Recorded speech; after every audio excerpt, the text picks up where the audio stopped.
Hi everybody, and welcome back to the channel. In today's video, this is going to be airbrush tips for the beginner. So if you're an absolute novice and you've not picked up an airbrush before, I'm going to take you through some tips that will help you along the way and make it a little bit easier for you. If you get some problems, because we've all had the problems when you start out airbrushing, things go wrong, you don't know what to do, then you're searching through YouTube and there's all these different tips and things. So I'm going to put all these little tips into one video for you to make it a little bit easier for the beginner. So you've obviously brought an airbrush. We've got this one here. You can have a completely different one. Most airbrushes that you pick up are double action, so they are down for air and then you push back for paint. You can get single action ones where you'll just press down and it mixes the air and the paint together, and that will just come out your brush instantly when you press down. But most of the ones, if you are getting into this, are double action. So you've got down for air and then you move back for paint. Now, setting up your air pressure and setting your airbrush up to your airline, when you get your airbrush, most of the ones that come in the boxes that you buy on eBay, Amazon or from a reputable company, you will get your brush like this, where you've just got your thread to the bottom and then you're sort of scratching around for an airline.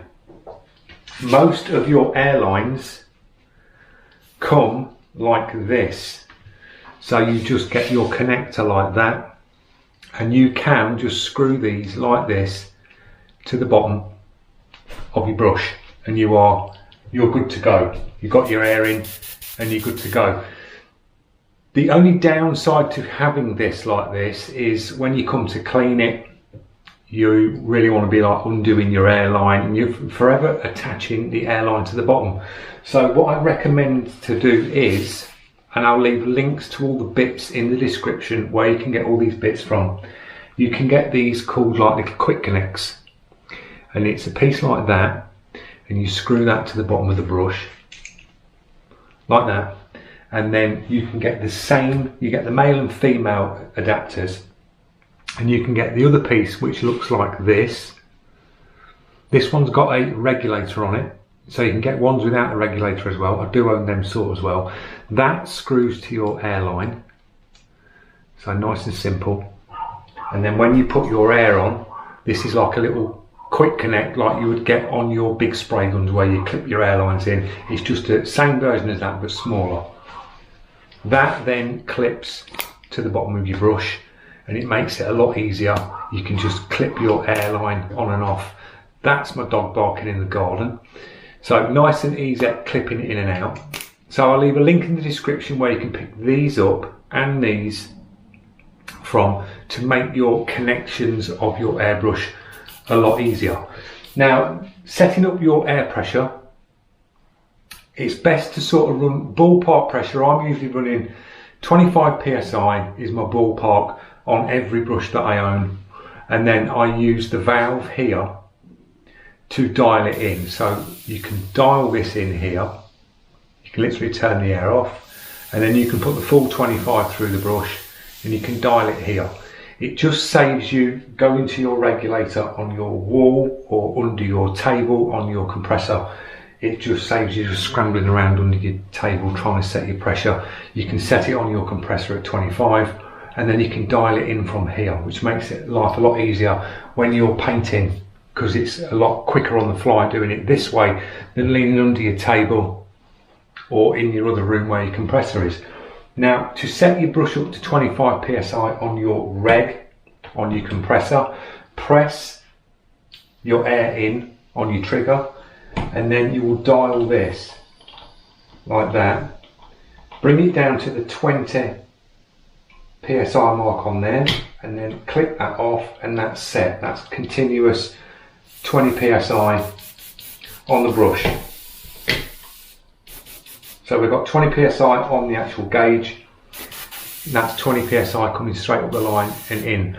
And as I say, you can dial in the air on that valve there. The next thing we're going to look at is paint, because everybody struggles with mixing paint. What consistency do I mix it to? Now, it all goes on the brand of paint that you've got as well.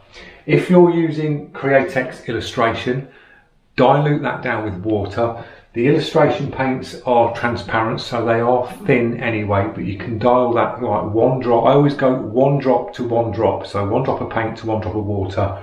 And I'll do that mix with Createx illustration, I'll do that same mix with golden, and I'll do the same mix with the FW inks. When it comes to Wicked, you can do the same mix but use their, I think it's the 4011 they call it, reducer. Correct me if I'm wrong in the comments. But you can do the same mix again, sort of go 1 drop to 1 drop, and you're good to go on your paint. So they're the brands that I've got, and they're the brands that I'll mix it to them sort of ratios, nice and simple.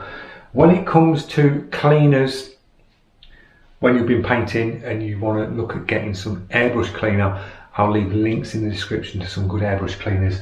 But I always tend to use thinners. If I get any stubborn paint, I'll use thinners.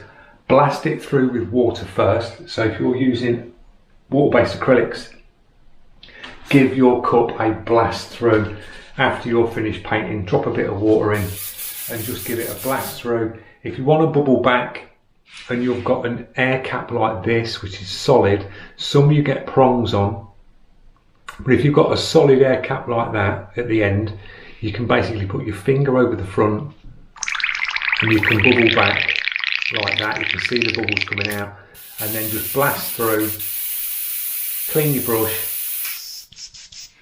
Once you're blasted through your paint, I'd advise as well, undo the back of your brush, slide your needle out, get a little bit of cleaner, whether it's your airbrush cleaner or thinners, and just give your needle a little wipe, because you will get dried up paint from the tip here to sort of like halfway where your cup comes here, where it goes inside your brush, your needle sits, you'll get a bit of build up of paint here. So just give that a little wipe like that, and then you can drop your needle back in your brush, and then that's a good sort of quick clean. You blast it through with water or thinners, give it a blast through, slide your needle out, give that a little wipe down, slide it back in, you're good to go.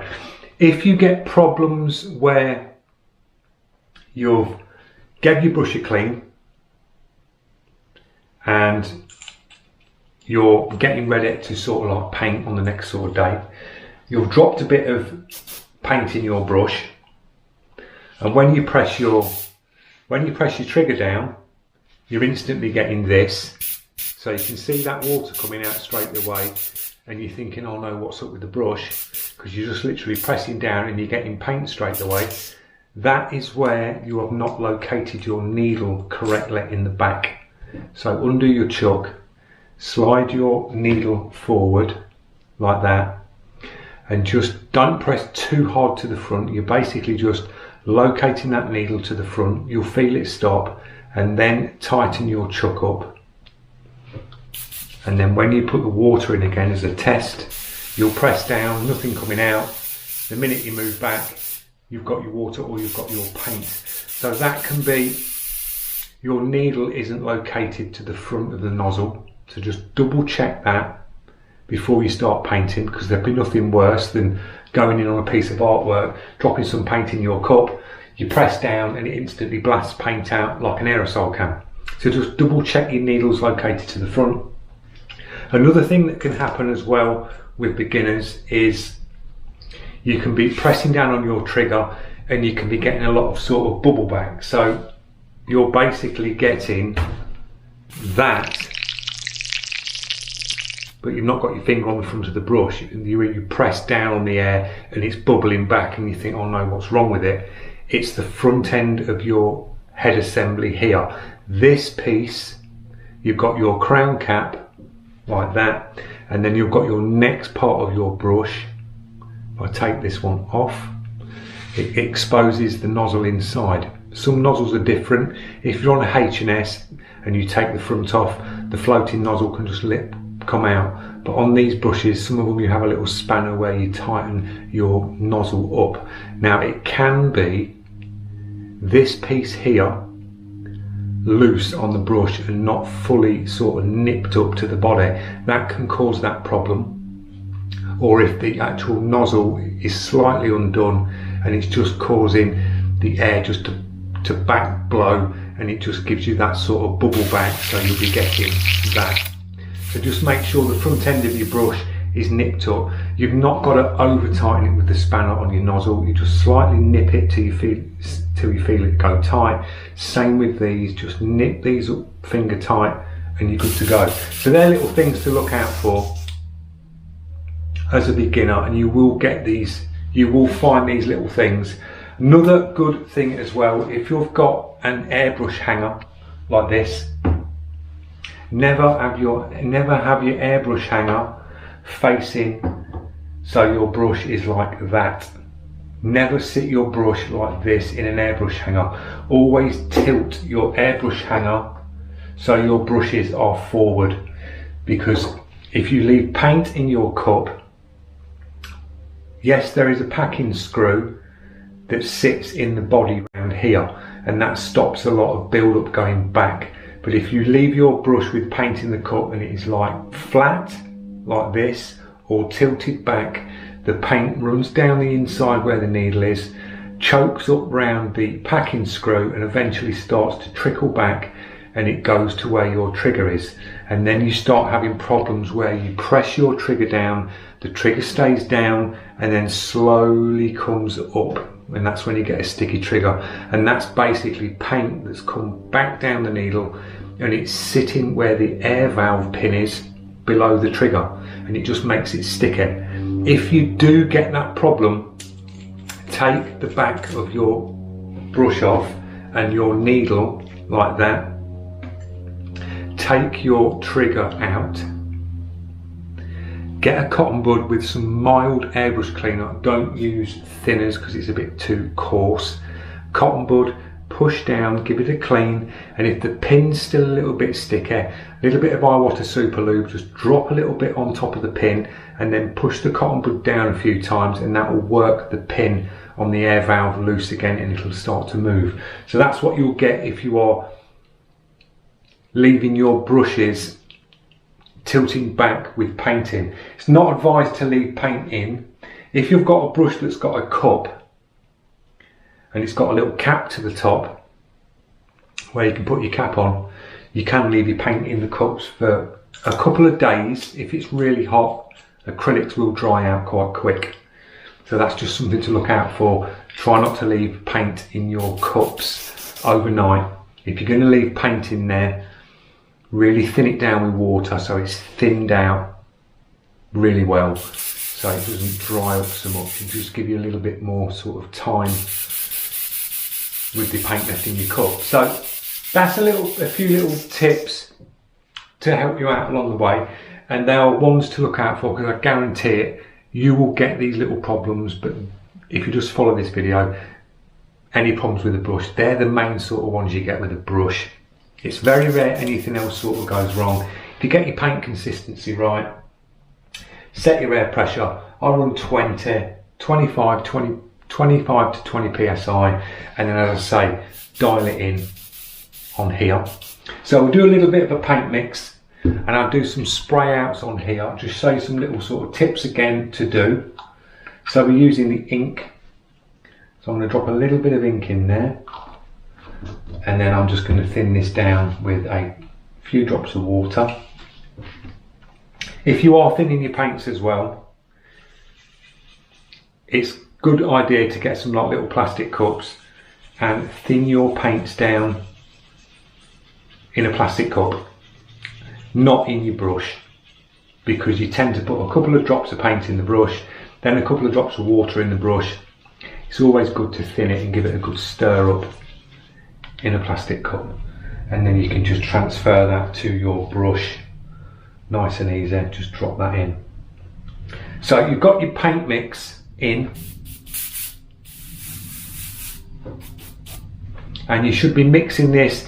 They usually say to the consistency of skimmed, semi-skimmed milk, and that's the sort of consistency you get if you'll go 1 to 1. So 1 drop of paint, 1 drop of water. Get yourself a little plastic container like this. Tap water or distilled water, they'll work perfectly fine. So I'll just move you in with the camera and we'll do some little testings on this panel. So some little tips.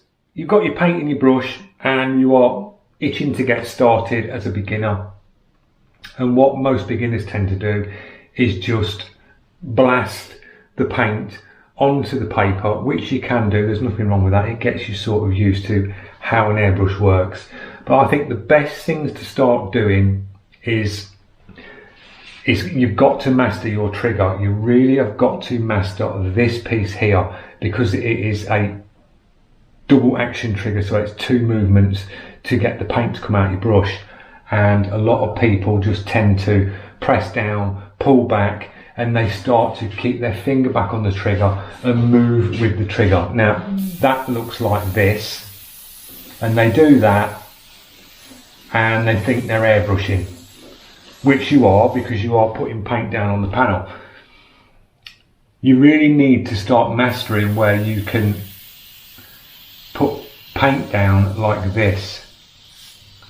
So you can go in at different distances like that, and it's mastering that trigger.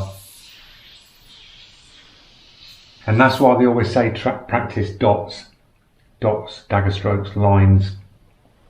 It just gets you moving with that trigger and mastering that trigger on how much paint you can put down and things like that. So you can go full back and you can blast the paint out, or you can go right up close, or even back like that, and you can put like a minimal bit of paint down.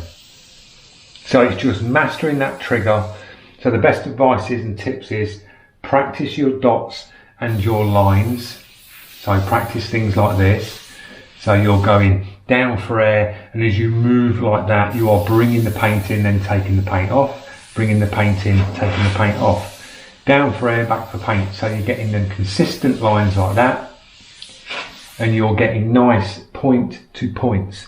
They won't start to come at the beginning, but eventually when you get better, you'll learn how to put the air on and start bringing the paint in nice and slow. So you're moving that needle back, so it's minimal paint. You bring it back, you get a nice point, and as you're coming along your line, you're taking your trigger forward but keeping your air on. Airbrushing is always about keeping your air on. If you start doing sort of this, like this, painting, you'll get a lot of build up on your needle at the front, because you're not keeping that airflow through, and it's just like the needle's going backwards and forwards, and it's pushing a lot of paint around the front end of the needle, and it causes it to splatter, and you'll start getting splatters. So keep your air on and just move with the brush. It's all about that fluent movement with the brush, like that. Don't go too slow, or like this. Go in slow. Put both hands up to the brush. Relax your shoulders, because a lot of beginners tend to get really tense up top. They really stiffen up the body and they move like a robot. Just think of it as sketching with a pencil, but you're floating off the paper. So if you're used to a pencil and you're sketching, just move the same way with the brush. Nice and quick. And then the quicker you move, the quicker you'll pick up your speed with your trigger. And you just flow with the brush. That's all it's about. And this will take time, but the quicker you move and learn that trigger, you'll get these sort of techniques down. But mastering your trigger first is key, guys. So there's some tips for you. I hope they've helped you out on sort of setting up your brush, setting up your pressures, paint mixing, practice your dots, practice your lines, enjoy the journey. I have over the years, and it will just get better and easier as you go along, guys. Don't jump into artwork that is too advanced. We all like to grab an airbrush and jump straight into something like a portrait. It's the worst thing a beginner can do, is go too advanced too quick, because it will absolutely screw your head up. You'll beat yourself up and you'll put the brush down. So start off with simple tasks, baby steps, work your way up, and then the minute you master this and how this works, you've mastered your paint, your air, your distances and things like that, the artwork will just come very, very quick. So I hope this has helped you out. Don't forget, if you're new to this channel, click that subscribe, press that notification, drop us a thumbs up, because it's a thumbs up gets the algorithm going. Drop some comments. There'll be more of these beginner ones and tips coming up. We've got an airbrush review tomorrow, so I've got a new brush that's been sent out. So I'm going to give you a full review on this brush, and I'm really looking forward to this one. I'll pop the picture up in the screen now. We've got 3 needle and nozzle setups in this as well, so I think it'll be a really cool one for a beginner, because you can get your detailed side of things and then you can drop a bigger needle in if you want to get some coverage. So that one's coming up tomorrow. Enjoy your day, and I will see you tomorrow, guys. Cheers.